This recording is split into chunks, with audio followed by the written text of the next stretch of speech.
Hey, everybody, welcome back to Old World Legends, where we focus on growing the community. I'm your host, Mike, and with me, as always, is Evan. Third place, Evan. That's what I'm doing. Yes, a well earned third place. So, yes, today we're going to be talking about our most recent, one of our bigger events throughout the year, a 2 day GT that we Hmm. had. This time we partnered with some of our friends over at the Dice Hammer Group, who typically run 40K events over at their Palm Springs Open. They've been running this for several years, and it was really, really exciting because this year, actually, we were invited to participate at the event to bring Old World out there, as well as some other groups as well. So we had AOS there and Horus Heresy, and it was a pretty big spectacle, wasn't it, Evan? Yeah, there was, I don't know, maybe 300, 400 people in that giant hall. That was my It estimate. was a lot. Yeah. Yeah, I'm not sure exactly how many there were, but there definitely were a ton of people and a lot of excitement. And boy, was it sure awesome to show off all of our awesome terrain over at Old World Legends. And a lot of, let's say, 40K and AOS and Horus Heresy people who are very curious about Old World were able to check things out, come over and ask a whole bunch of questions. So I think we're going to be seeing a lot of people finally diving in and taking that plunge, which is really exciting. And so today, as always, we're going to talk about our winners. It was very exciting. This is the first big Yes. event we've had with the 1.5 update. But before we dive into that, actually, Evan, we've been talking about promoting some other local gaming stores in the area, and protect. In fact, one of them reached out to us, didn't they? Yeah, so the Visalia Hyundai store it's a car dealership that also has a game store in it, which is very, very cool that they found, the Yeah. space to just make both of those things work. And I'm sure they're just trying to get some word out there because that's not the first thing I would think of, right? And now, hey, now if you're Hmm. in Visalia, which is just probably like an hour south of Fresno, or if you're stopping by, I was very recently near there when my car broke down and I had to get a rental car. So I if mean, only I that had happens. known a few weeks earlier, I could have taken a nice air conditioned breakdown here. So So yeah, definitely awesome. A great group of people over there. They reached out to us. They're have been watching the Old World show for a while. They have tons of stock, and they said, "Hey, if you've listened to this episode and you reach out to them on their Instagram account, they'll hook you up with a 10% coupon for purchasing things at the location." So definitely swing on by and check them out if you're in the area, and let us know what you pick up. Let us know in comments of the channel or on our Discord. So yeah, very, very cool. And again, other gaming stores out there, we'd be as always happy to promote and share with the community anything to promote Old World. So, but without further ado, Evan, let's talk about the event. So let's move over to our first place winner of our grand tournament at Palm Springs Open, our 20-player event, 2 day event, and yes, who ended up winning? it's Eric, who's a good friend of mine and who has won many of the events, almost all of the ones he's gone to, because he's one of the best players in the country. I had the pleasure of playing him twice because, Mike, you have perhaps a slightly unorthodox rule where if you have the highest score, or if you are paired into someone because you're the highest score at the later rounds of the event, even if you played them before, you play them again. So we had a Yeah, rematch in round five where it was we essentially the did. top table. Eric and I were the top two players at that point, and it was a game between Hmm. us to see if we would either one of us would take the first place spice, or very likely if we had drawn a second time, probably the second place player would have gotten the first place trophy. Yeah, that's very possible. And again, this I think is a bit of an anomaly. This has only actually happened twice in the last year and a half, and we've been run an event every single month. But in particular, for our 2 day events, when this doesn't really happen when you have larger 100-person events. But we're still ramping up to that. I am confident we're going to get there sooner rather than later. Just hold on to your hats. It's going to be hopefully the next year or two. We're going to definitely be up there with Old World, rocking those numbers, if not larger. But for the moment, right, we're still in that 20, 30, 40 range for most of the events that are happening around around the country and around the world and such. And so that definitely is an anomaly, but it can really skew things in particular because people, I can definitely tell you at events, want to know who was the true winner, who really got to the top. And it's in that last round in particular. If we get to the very last round and we have the first place and second place score, intentionally do not have them duke it out, even if they played each other and such. I know not every event does that. Certainly, they would just pair it into something else, but actually, it's not really pitting the top player against each other, and quite frankly, can lead to some dodging. But that's a whole different tournament Yeah. philosophy chat for a whole different time. Happy to dive into it, but let's talk about Eric's amazing list because, as you said, he's been Yes. to multiple art events. He's won a lot of RTTs. This is his second, GT win with Old World Legends. So congratulations, Eric. That is an accomplishment. You were the first player who's achieved it, and I know there are several other of our GT winners who are definitely going to be hot on his heels to catch up to him with that second trophy and such. But let's dive into his list, because even despite having all of these phenomenal 1.5 updates, and let me tell you, I've been reading all the feedback, players love the event. They absolutely love the 1.5 Yes, definitely. updates, the stronger infantry. It is such a great step in the right direction. But Eric, he didn't go that route, did he? He went a different route. No, this is just tends to be the way he really likes to play. He likes to have all of his units be very high threat range, so having very large charges or very long range shooting.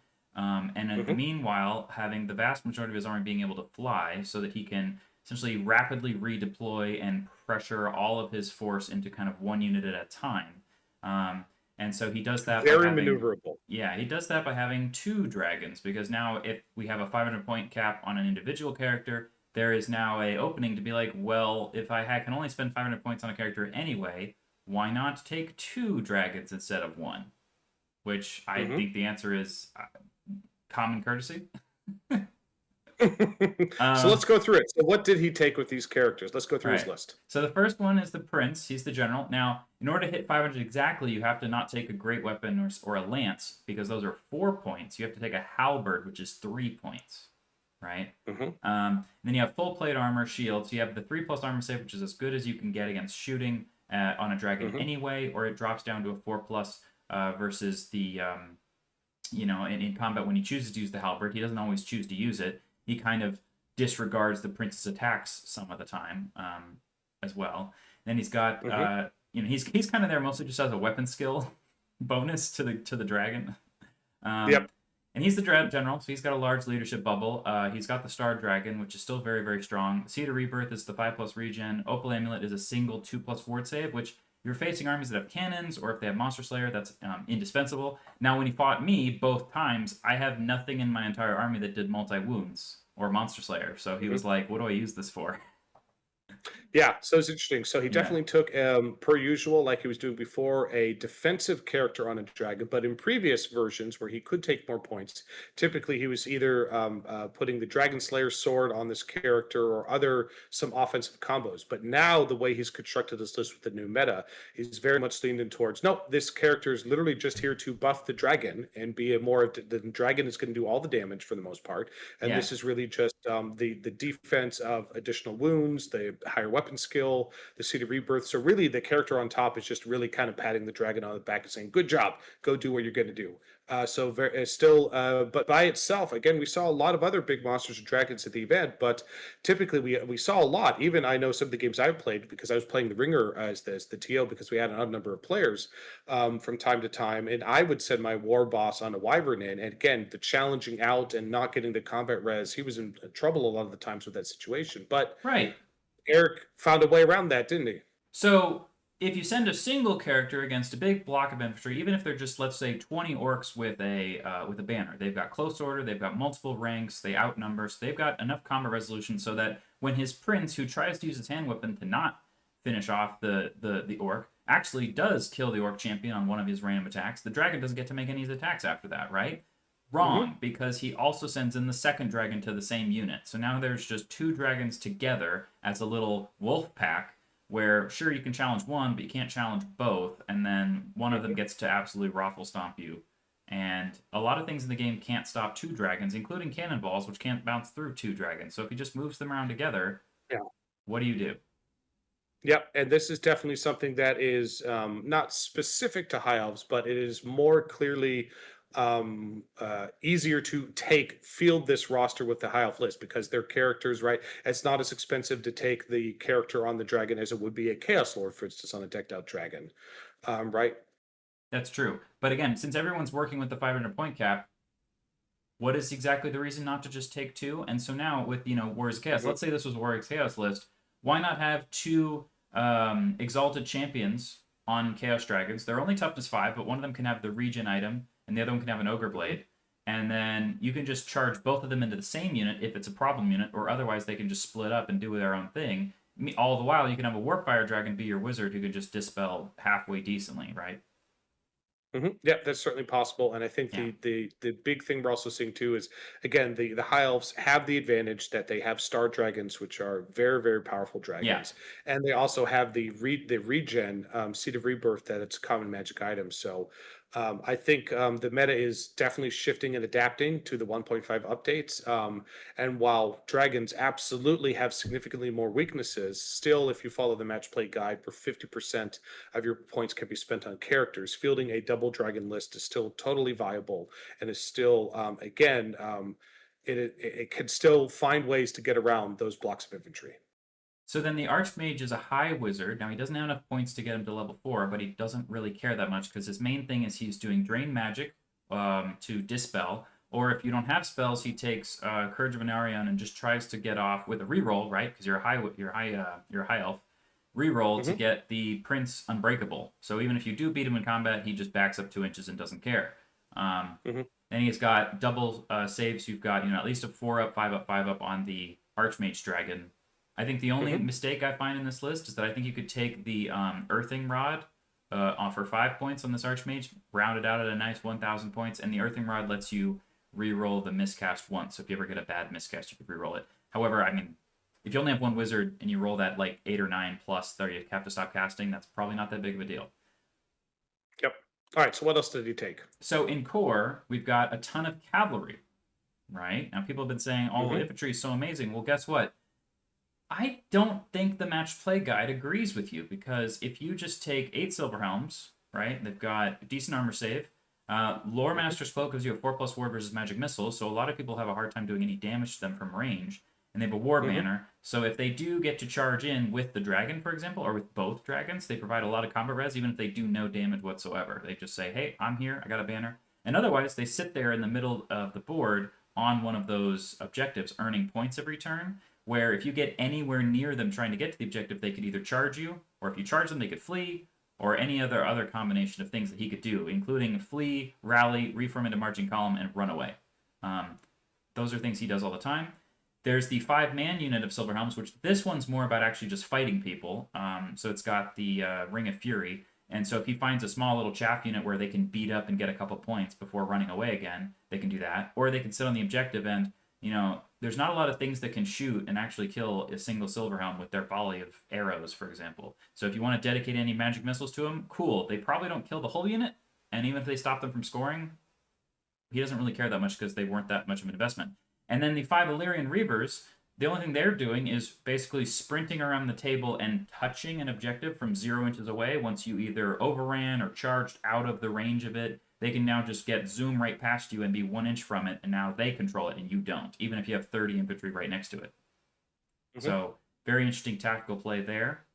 Um, then what's the rest of the army? Well, we have 2 Sky Cutters, which are flying bolt throwers who can, also be chariots. So if you've got a lot of shooting, or if you're in the back line, he can run towards you. Or if you're more of a pressure list, he could shoot at you and run away. And at all the time, he positions his entire army, the Silver Helms, the Sky Cutters, and the Dragons, to threaten to charge all of it into a single unit from multiple directions. I had this happen to me in Game 5, where I had to kind of leave the my unit behind, my unit of 30 gore behind, so that they could get charged by Silver Helms in the rear, Sky Cutters in the flank, 2 of them, and both dragons in the front. And the 28 gore was reduced to 1 guy after that amount of damage.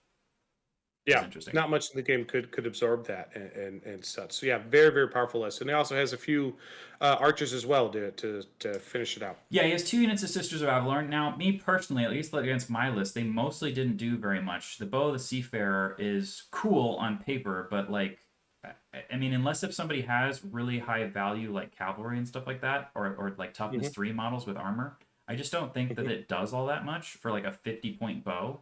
And then the Ruby Ring of Ruin almost never goes off ever. So I kind of think that he might phase these out because I don't know if they really do that much. Or at the very least, they don't do very much in the matches against me. Maybe they do something against other people. Yeah, I think they're definitely more applicable to other people who take smaller five-man cavalry, fast cav units, and things like that, and aren't necessarily as applicable in your matchup. So, a very, very strong list. And Eric, again, is an exceptional player. I definitely agree with your statement. I think he is one of the best. He's certainly one of the strongest locally. I think he's potentially one of the strongest in the country. He's very good at how he positions it, and it's very much a high pressure, high bore control list through the extreme mobility. And so, right, if he's able, he's setting up his army so that he's going to find your weak point, or the big juicy thing that if he takes that out, he will cripple your army. And he's going to make sure that whatever that 500 point, 600 point juicy target is, he's going to hit it with 1,000 points or 1,200 points of his army at the same time. So because he's so fast and he has such high threat ranges, and it's very, very hard to counter that. And while he's pushing you backwards with his threat ranges, with all of these high mobility flying things, he's just having the much smaller, cost-effective units able to sit on those objectives. And as Evan said, we'll do a deeper dive video on some of our analysis of the match play guide and some of the strengths we're seeing out of it, and some of the weaknesses we're seeing out of it. But we'll cover that next time. Right. Okay. And now for second place, we have another Eric who is Oh. playing High Elves.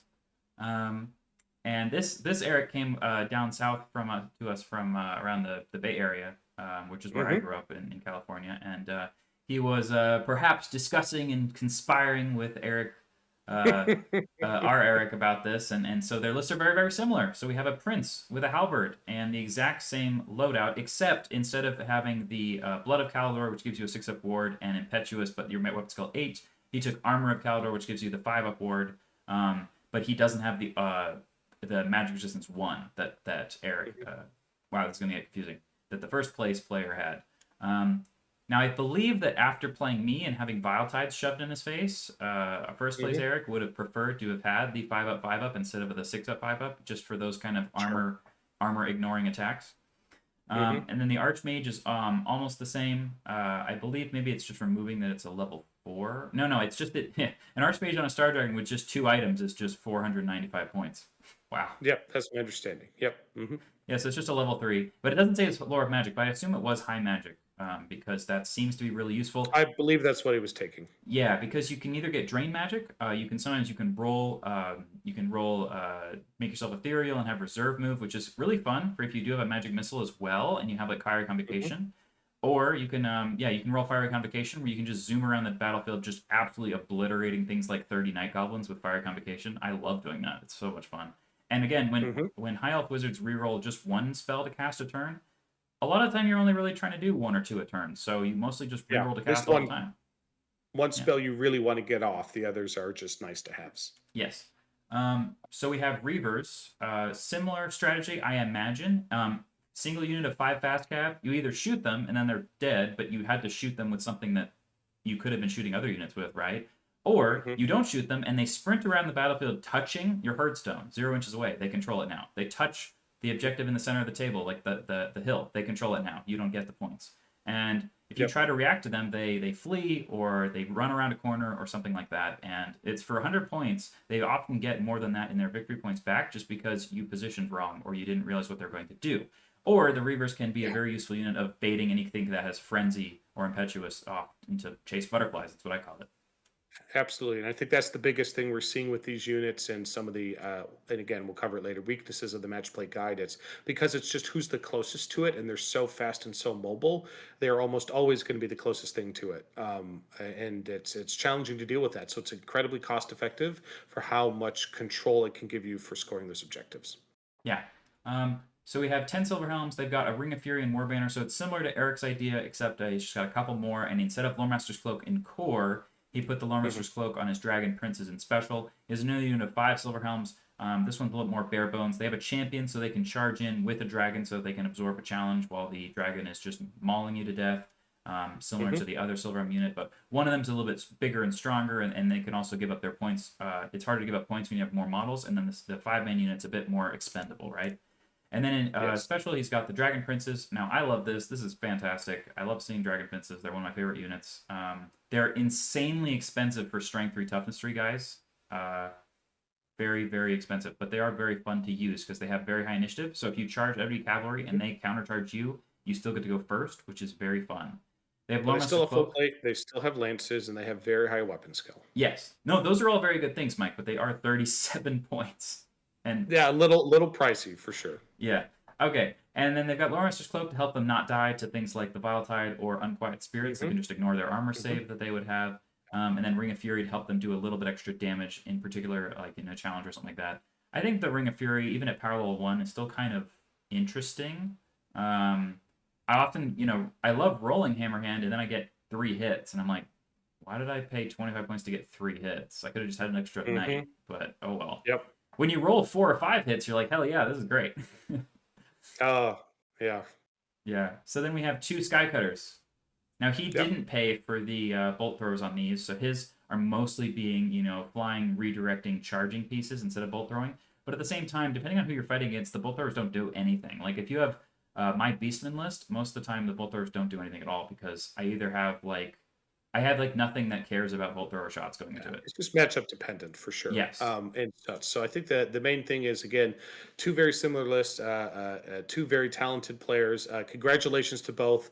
An absolute stunning victory. I think you guys won. Half the battle was in the list construction phase to figure out in 1.5 what would be an effective list, and the other half was the amazing performances on the 5 rounds in a row field of battle, slogging it through the weekend. That is no easy feat.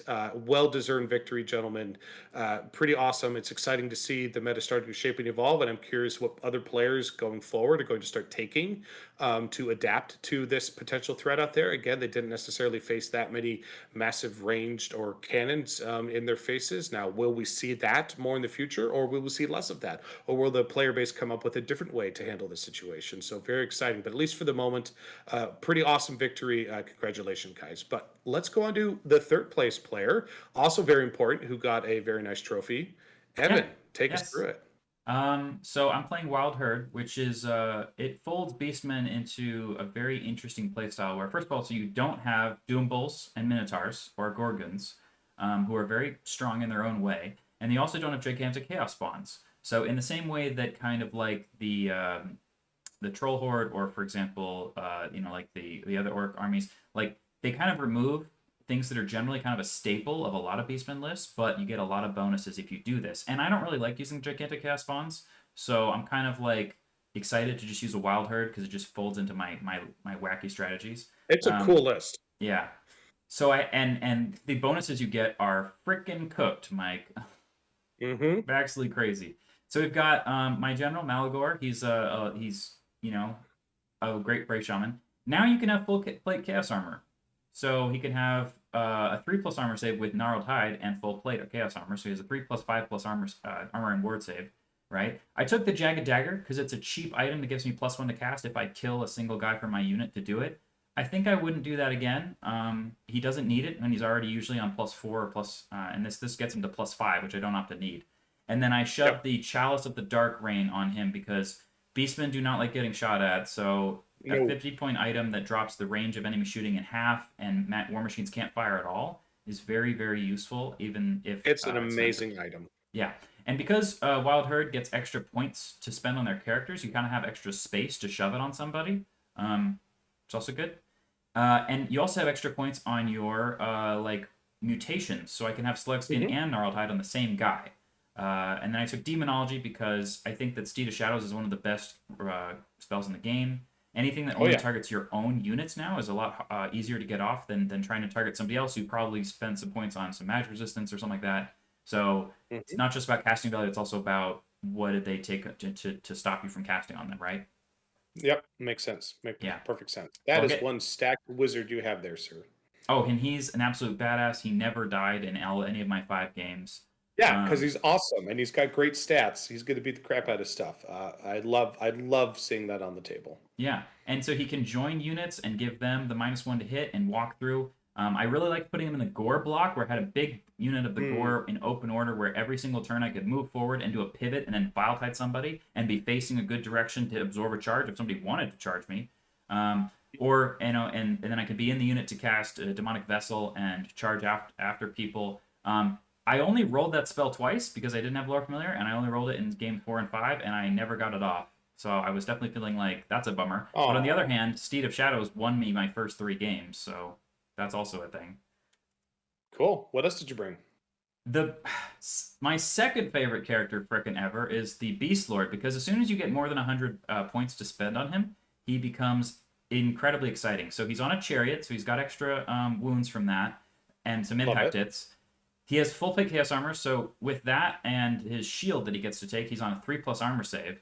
And then he has the Black Ooh. Maul, which is miraculously not a requires two hands weapon. So he has a 3+ armor save, 5+ ward save, toughness 5, and he goes from 4 attacks base to 10 attacks if he rolls a 6 on the d6 from the Black Maul. And he Yeah, goes but from. on average, you'd roll a 3. Yeah, so. That's not what happened. No? Did you roll 6 every time? No, but I rolled a 6 every single time where I had 2 wounds left and the enemy dragon had 3 wounds left. I kept rolling a 6 on the number of attacks. Because he wouldn't go down. Yeah, 'Cause he so is, in 3 of yeah. my 5 games, he fought and either killed a dragon in close combat with he had 1 or 2 wounds left, or Mhm. he got a dragon down to 1 or 2 wounds left on the turn he died. So he was very much fighting and soloing 500-point dragons by himself.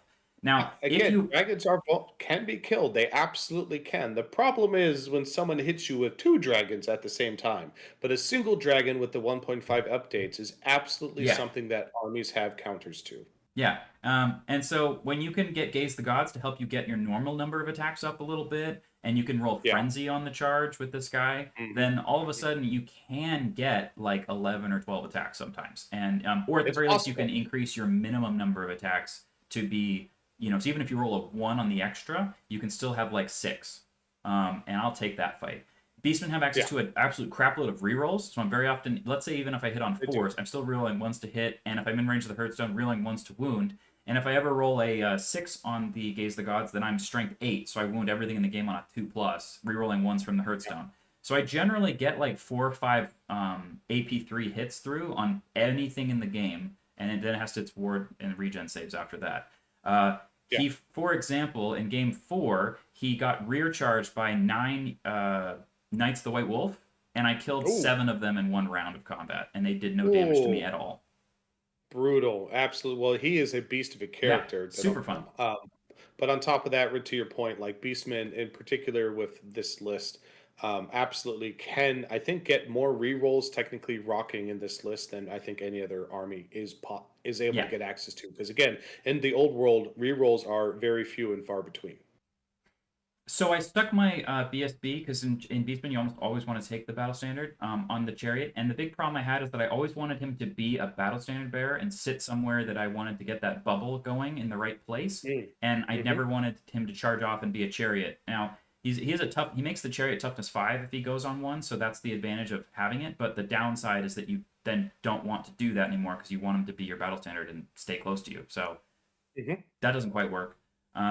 And then we've got the level 1 shaman who has the hag tree fetish with Vile Tide. Or if I see an army where it's nothing but big blocks of infantry, like the Night Goblin player, I'd probably just take Doombolt because it's a little bit longer range and it has a template that I can still reroll the wounds with hag tree fetish. And against Night Goblins, I think that would be better than Vile Tide most of the time because I don't want to get close enough to get Fanaticked anyway, right? And you can be Yeah. a level 1 because he can get up to a +3 to cast from the Herdstone giving him 1 and the Dark Coven giving him another 1. Hmm.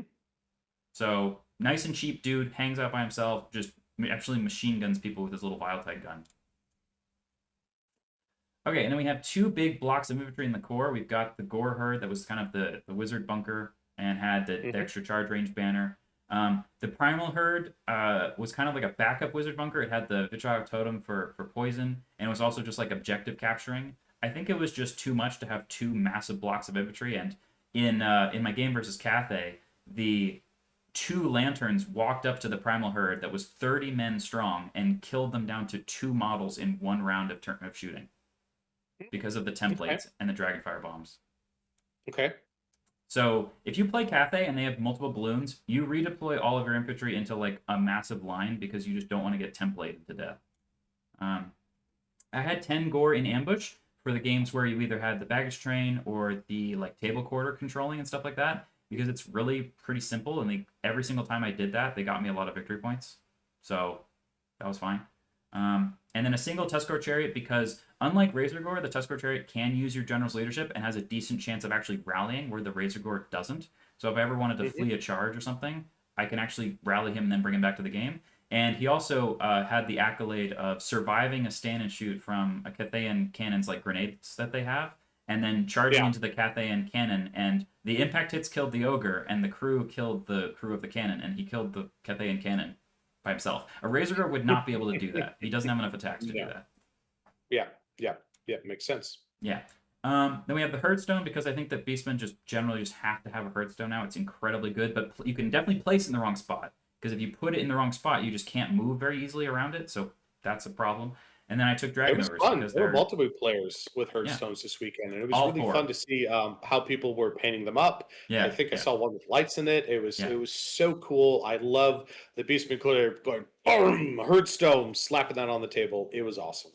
yeah. Incredibly good. All four Beastmen players had one, but all four of them looked different from each other. So that's Yep, cool. it was really cool. A lot of creativity, a lot of hobbying going on. Awesome. Well, Evan, congratulations, sir. That is no easy feat to come in third at one of our GTs. Well done, sir. You got yourself your first trophy for an Old World Legends event. Hopefully, it won't be the last. And next time, maybe see if we could shoot for second. But there was one more list we wanted to go through, not because we typically only go through three lists, but we know Cathay is new and exciting. Now, just to put it out there, we specifically made a ruling with our recent Old World Legends FAQ and our match play guide, embracing that in terms of the composition, that we were capping the number of lanterns you were allowed to take. This wasn't specific to Cathay, but in terms of the rare selection slot, you could only take 3 in total. Again, this was also true if Vampire Counts player was showing up and they wanted to take 5 or 6 Terror guys. They weren't going to be able to. They were only be able to allowed to take 3. So this list is specifically, ideally, the person who was fielding this list was looking to take 6, but ultimately just took 3 and still did very well, but ran into a few challenges. And we'd love to just go over his list, Joseph's list, and share with you a very powerful list he brought to the event. Yeah, so he has just the nice little gatekeepers. So they're both a couple attacks, strikes first with an AP1 Celestial Blade. That's fine. He's got a battle standard on one with the War Banner, and there's another guy sitting next to him. They both go in the Jade Warriors unit. Hmm. Jade Warriors with Hand Weapon, Shield, Heavy Armor, Stubborn are Hmm. like insane. They are Awesome. just dwarves basically. I mean, they're tough as 3, but otherwise they're just like a dwarf unit. They're very hard to get rid of. Hmm. Then he has the Jade Lancers unit, which also has Stubborn, so it's hard to make them run away. And yeah, I mean, they have a decent threat. They're very good into like lighter units because they, again, even on this charge, they only have strength 4. So if you have a very Right. tough army, that doesn't do that much into them. When I told him that when he overran into my gore block with Slugskin that he'd be hitting me on 5s, he was like, "What?" That was nuts. Um, but with the main star of the list, which we have 2 Lord Magistrates who are the characters who can ride the Sky Lanterns, and they Hmm. took. And now you can build your lantern essentially 2 different ways. The more expensive way is the Dragonfire bombs, and then the bombing run. And these are kind of the point blank range obliterates infantry build. Um, Hmm. and the Lord Magistrate on a lantern has unit strength 10 with 10 wounds and toughness Hmm. 5. Then they have all those lantern rules, right? And each individual guy also has like so many different shooting options. So like they'll have like 6 shots with the Dragonfire bombs, and each time they hit, they do D3+1 hits. So if they don't have any minuses to hit you, they often just do like between 10 and 15 hits at strength 4 AP1. And so you just Hmm. get absolutely just um it's like a tidal wave of just bombs falling in your head. Um, then they also have the bombing run they can do where they just move up next to you and drop a template. It's very often going to be a single large blast template, but the problem is it's strength 5. Strength 5 large blast template. And it only scatters D6. So it barely Yeah. scatters at all. Just nuts. Yeah, and I think the biggest thing that caught people off guard, because again, this is our first event where Cathay has really made a meaningful presence, is that the lanterns were also scouting, and a lot of players at the event did not bring scouts of their own to counter deploy on the table. So you're like, oh well, they have to get fairly close to throw those bombs, but if they start at scouting and they're scouting on the table, and there's nothing preventing them from getting as close as they possibly can with the scouting roll, I forget what's it, 8 inches away or whatever, however close you're 12 allowed inches to get. away. 12 Yeah. inches away. Thank you. They're able to get super close that, hey, they're throwing bombs on you on their turn one, and people just weren't prepared for it. So I think that will be the most interesting thing is again seeing how people are going to start adapting to the 1.5 updates in the meta, but also start adapting to the meta with Cathay in it and with Sky Lanterns in it. And I think we're going to see a lot more lists saying like, I really need to find the points to take at least one scouting unit just to counter deploy in case I run into some lanterns. Yeah. Um, so he had a single Grand Cannon in my game with him. I put a Tuskor chariot directly opposite the cannon, and I just sprinted towards it. My plan was essentially, look, you can either spend some of your cannonballs to try to blow up this chariot, or my chariot gets to you, and I'll roll the dice on whether I win that or not. I guess, right? Hmm. And what did end up happening is that he tried firing a cannonball at it and rolled a 1 to wound, or only did 1 wound of damage, so I was still there. I made it Hmm. in there, and I did like 5 impact hits and sent them all into the ogre loader and killed him, and then my regular crew killed his crew, and I just wiped out the cannon. It was great. Um, the Sentinel, the Jade Sentinel, he very often was just taking Fireball on this guy, but I think that you could also just be taking Oaken Shield to just give him the ward save. Also Hmm. very good. There's plenty of options there, though. You can just look at the other person's army and decide what you want to do. Um, and what happened in our game is that I did get all my Dragon Ogres into combat with him, and the Dragon Ogres, I had 4 Dragon Ogres attacking a Sentinel, and he killed 1 Dragon Ogre, and I killed the Sentinel in 1 round of combat. So Well, 4 Dragon Ogres is going to hurt anything yeah, they that are. is punching. They are. And then he had 1 Sky Lantern hanging out by itself, but even a Lantern by itself still has 7 wounds, toughness 5, Hmm. and can still do an Very good. absolute mountain of damage to you. Yep, absolutely. So again, Joseph did very well, and it was also really exciting. And boy, was it cool to see Cathay on the table, and cool to see the lanterns. The number of players that came out that got drawn over to what is that, and they just Yeah. wanted to check it out because they look so awesome on the table, and so did the Sentinels. And there were some great paint jobs. I definitely loved it. We definitely shared on our Discord and our Facebook channel. And we'll be working on getting our Instagram up. Some of the best painted armies. I'd love for people to see them out there. Some beautiful hobby skills on showcase at this event. What a phenomenal weekend. Evan, anything else to talk about it for this video? Just to point out that we did not have a 5-0 winner, so I did tie We did Eric not. in round 2, and then the 2 Erics played each other in round 4 to a very close draw, 11-9. We had an Hmm. absolute ton of draws at this event because we adopted the match play guide suggestion that you need 300 victory points to be declared a winner. And if you can see, if you scroll down, Tyler here, he got 4 draws. Hmm. So there were a lot of draws. Now, maybe that's a good thing. I'm not sure. I think it's definitely feels better to get a draw than a loss. So Yep, and we're definitely still testing it out. Again, this is a whole bunch of things all at once. What an incredible weekend! Can't wait for the next one. Definitely listening to our players, and very likely to go back next year. But our next big 2-day event we're working towards, besides our monthly RTTs, is our first doubles event, which I'm really excited about. But we'll talk more about that on another time. Evan, any last closing words, sir? stay legendary. All right, we'll see you next time.